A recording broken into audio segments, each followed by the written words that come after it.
Seja muito bem-vindo ao canal Bendito para o início de mais uma série. Dessa vez o nosso tema é Por que sofremos?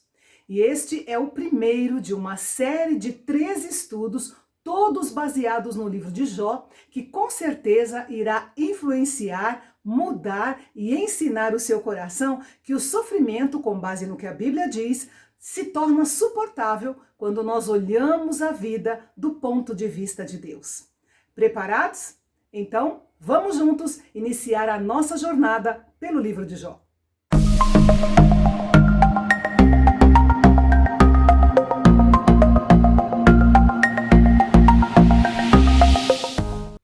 Antes de qualquer comentário sobre o nosso assunto principal, eu quero dar um lembrete e fazer um desafio. O lembrete é para você curtir o nosso vídeo, assinar o nosso canal e compartilhar o conteúdo, principalmente com pessoas que você sabe que está passando por momentos difíceis. A minha oração é que a vida de Jó, os nossos estudos, sejam uma inspiração abençoadora para essa pessoa, ok? E o desafio é que você leia os 42 capítulos que compõem o livro de Jó. Lendo um capítulo por dia durante os próximos 3 meses, que é o tempo de duração do nosso estudo de 13 estudos, né, contando com esse, ao final dessa série você terá lido de uma forma leve o livro de Jó 2 vezes e vai ter uma compreensão muito maior, porque enquanto isso você vai pegando aqui os estudos com a gente, tá bom? Muito bem. Nós vamos começar dando um panorama geral do livro para você, para que nos próximos estudos você tenha uma visão um pouco mais ampla da mensagem principal que o livro traz para nós.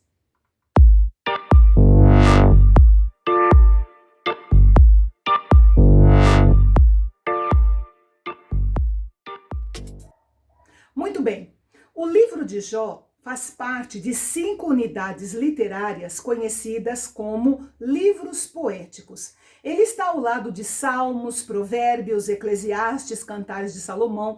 Esses são os 5 livros chamados livros poéticos. Jó é provavelmente o livro mais antigo de todos os livros da Bíblia. Tem gente até que pensa que é uma alegoria, ou seja, que a história de Jó não aconteceu de verdade. Mas Jó é tão real quanto Noé, é tão real quanto Daniel, tanto que Deus citou o nome dos 3 quando ele estava transmitindo uma mensagem para o profeta Ezequiel. E ele também foi citado por Tiago como um exemplo de paciência, o que não seria provável se ele fosse uma pessoa fictícia. A data e o autor do livro de Jó ainda são um mistério. Mas a época em que ele viveu parece se encaixar melhor dentro da era dos patriarcas, Abraão, Isaac, Jacó, dentro desse período da era patriarcal. Jó viveu na terra de Uz, que estava situada do lado leste de Canaã, e a maioria dos comentaristas concorda que ficava ali mais ou menos na região de Edom. E como ele era então nativo do norte da Arábia, todo o pano de fundo da sua história é mais árabe do que hebreu. Até porque não há nada no livro indicando que Jó conhecia as leis hebraicas, o que aconteceu na época de Moisés a partir do livro de Êxodo. E também os sacrifícios que ele oferecia pelos seus filhos aparentemente não eram os mesmos sacrifícios da ordem sacerdotal de Israel, como nós vemos ali nos livros que tratam das leis. Enfim, entre os escritores hebreus, esse livro ocasionalmente é tido como o Shakespeare dos tempos do Antigo Testamento, porque ele tem uma história sui generis. O livro de Jó é um livro universal. Por quê? Porque ele discute um assunto milenar, que é o sofrimento humano. Todo ser humano tem problemas com sofrimento e desde que o ser humano pecou, o problema do sofrimento vem sendo tratado. E o livro de Jó, de uma forma especial, aborda essa temática. Claro que ele não traz todas as respostas, mas as longas discussões que são encontradas no livro nos trazem algumas verdades que são bem significativas para a nossa compreensão dessa questão milenar que é o sofrimento. A história de Jó é muito conhecida até de quem não lê a Bíblia. Muita gente já ouviu falar dele, do seu sofrimento, mas poucas pessoas conseguem perceber que as experiências que Jó viveu são exemplos para nós. E é isso que nós vamos ver juntos, né, nas próximas 12 semanas. E a minha oração nesse tempo é que Deus nos ensine não apenas a sermos pacientes em meio às nossas provações, mas que nós também sejamos pacientes, compreensivos e dispostos a ajudar os outros nas suas provações também. Afinal, nós estamos cercados por pessoas precisando desesperadamente de encorajamento e Deus pode estar preparando pessoas aqui, né, para justamente exercer esse ministério de consolo, de ajuda, de apoio.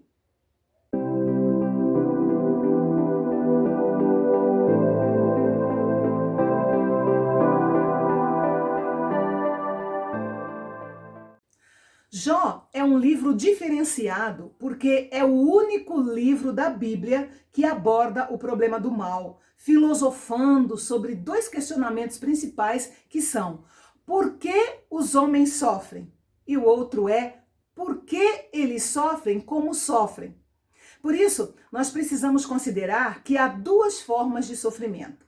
Primeiro, o sofrimento que acontece através do mal moral.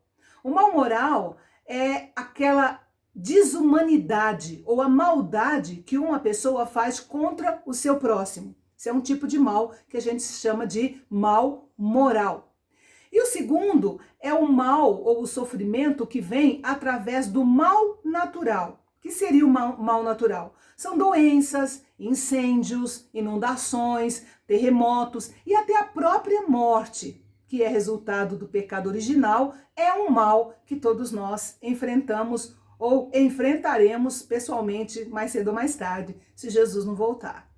Para cada sofrimento, nós tentamos achar uma explicação, aplicando a lei da causa e do efeito, ou da semeadura e da colheita, ou seja, normalmente nós consideramos que os homens sofrem porque merecem sofrer, ou sofrem por causa dos seus pecados. Nós temos a tendência de pensar que algum erro cometido levou aquela pessoa ao sofrimento.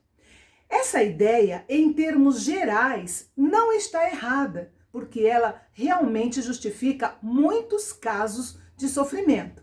A pessoa apronta e ela tem uma consequência daquilo que aprontou. Então, em muitos casos, de fato, é isso. Porém, há outras considerações e mistérios que estão envolvidos no sofrimento que simplesmente não têm uma explicação muito simples, ou que às vezes nem tem explicação, porque para algumas coisas nós somos muito limitados e a nossa compreensão humana não consegue alcançar uma resposta ou uma razão. É claro que nós não podemos dizer que o livro de Jó resolve os problemas do mal. Não, ele apenas tenta dar algumas respostas, mas ainda há mistérios, e muitos mistérios ainda nessa questão. Mas investigar o assunto, conversar um pouco mais sobre o tema, compensa, viu? E nos dá uma maior segurança, mesmo sem o conhecimento completo, porque a gente vai remexendo o assunto na nossa mente, algumas coisas vão ficando mais claras e assim a gente vai conseguindo, como eu disse no começo, enxergar a vida do ponto de vista de Deus e ter algumas respostas, às vezes, para questionamentos que a gente já vem carregando há anos no nosso coração. A mensagem principal do livro de Jó é mostrar basicamente o problema da existência ou não da chamada fé desinteressada. Para quem conhece bem a história, Satanás sutilmente sugeriu que a adoração é algo egoísta. Olha o que ele disse para Deus: estende a tua mão e fere tudo o que ele tem, e com certeza ele te amaldiçoará na tua face. Baseado nessa afirmação de Satanás, vamos pensar em algumas perguntas, daquelas do tipo que poucas vezes nós ouvimos.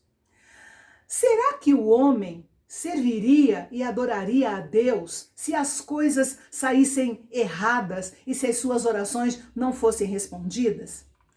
Será que o homem adora ou adoraria a Deus somente por ele ser Deus, sem considerar alguma vantagem pessoal através da sua fé? Será que alguém servirá ao Senhor sem ter nenhum lucro pessoal com isso, nenhum benefício, nenhuma bênção, adorando a Deus apenas pelo que ele é? É pensando nisso que o livro de Jó faz mais do que levantar a questão do sofrimento dos justos.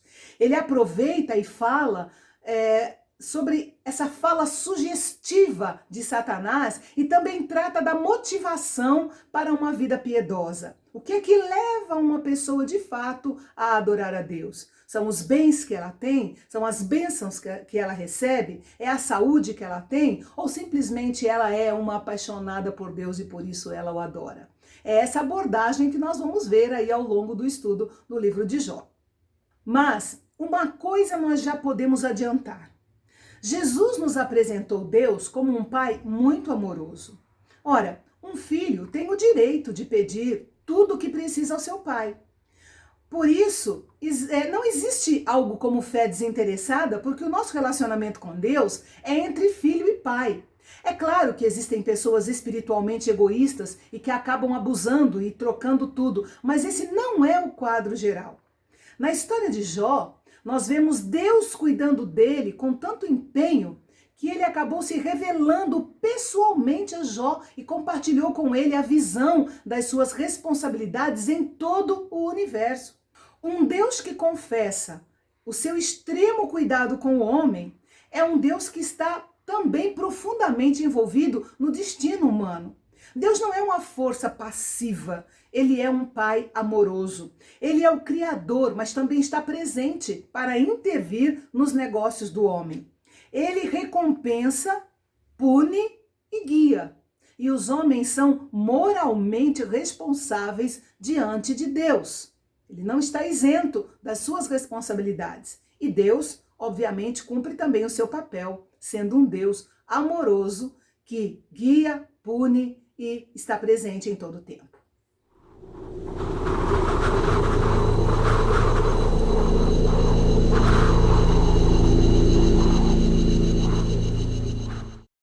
Vivendo agora no século XXI, com o conhecimento que nós temos da palavra de Deus, nós sabemos que o Novo Testamento acrescenta uma percepção especial a respeito do sofrimento. Em 1 Pedro, Deus assegura aos que sofrem por fazer o bem que esse sofrimento está no contexto do propósito especial de Deus. Cristo também sofreu, apesar de ser inocente, e por meio do seu sofrimento alcançou o propósito maravilhoso de nos conduzir a Deus. Talvez nós não saibamos exatamente por que Jó sofreu ou por que às vezes nós sofremos, mas de uma coisa nós temos certeza. O sofrimento dos que pertencem a Deus vem junto com um propósito que conduz para o bem. É isso que diz Romanos 8:28. Sabemos que todas as coisas contribuem juntamente para o bem daqueles que amam a Deus. Todas as coisas, inclusive o sofrimento. Da mesma forma que Jó e Jesus reagiram diante do sofrimento, nós precisamos também depositar a nossa total confiança em Deus quando nós também formos atingidos pelo sofrimento. Sabe por quê? Pensa bem. Se Deus curasse toda doença, impedisse todas as armas de dispararem e todos os acidentes de acontecerem, se fizesse o possível para tornar a nossa vida suave, jamais nós entenderíamos o quanto o pecado é cruel, impiedoso e mortífero. Se Deus protegesse e curasse os seus filhos e respondesse a todas as suas orações e deixasse a tragédia cair somente sobre aqueles que rejeitam a sua graça, o próprio Satanás o acusaria de ser injusto. E pior, ele afirmaria que nós servimos a Deus só por causa dos seus favores especiais. Então, é impossível compreender as lágrimas e o sofrimento, a não ser que nós entendamos que há um conflito real entre Deus e Satanás, entre o bem e o mal. E que Deus está presente e agindo em todo esse processo. Anjos do bem e do mal estão batalhando pela nossa fidelidade todos os dias, o dia todo. E se os nossos olhos se abrissem para o mundo invisível, nós veríamos como essas batalhas são ferozes, como essas batalhas são intensas, porque o mundo espiritual é muito mais populoso do que o mundo real que nós vivemos aqui, né? O mundo invisível e o mundo real. Ele é muito mais populoso. Se daqui nós temos 7 bilhões e alguma coisa, o mundo espiritual tem muito mais. E em guerra. Em guerra por quê? Pela alma de cada um de nós. Mas um dia, em breve, nós entenderemos os estranhos mistérios da vida. Entenderemos e aprovaremos com certeza o modo como Deus, na sua soberania, conduziu todas as coisas. Mas enquanto esse dia não chega, tenha certeza de que o Senhor dará forças e graça para você e para mim, para que nós enfrentemos todas as dificuldades, sofrimentos, calamidades, tragédias ou o que vier. Porque ele prometeu, eis que estou convosco todos os dias, até a consumação dos séculos. Amém? E nós vamos finalizando por aqui. Na próxima semana, eu espero você para nós conhecermos melhor essa pessoa fantástica que foi Jó. Um homem de quem o próprio Deus deu testemunho da sua justiça e da sua fidelidade. Um homem que, mesmo esmagado por todo tipo de sofrimento, tinha uma noção muito clara e abençoadora da soberania de Deus. Eu espero você para esse momento abençoador para as nossas vidas e que Deus te abençoe e que você tenha uma semana abençoada. Semana que vem eu espero você outra vez aqui no canal Bendito. Até lá!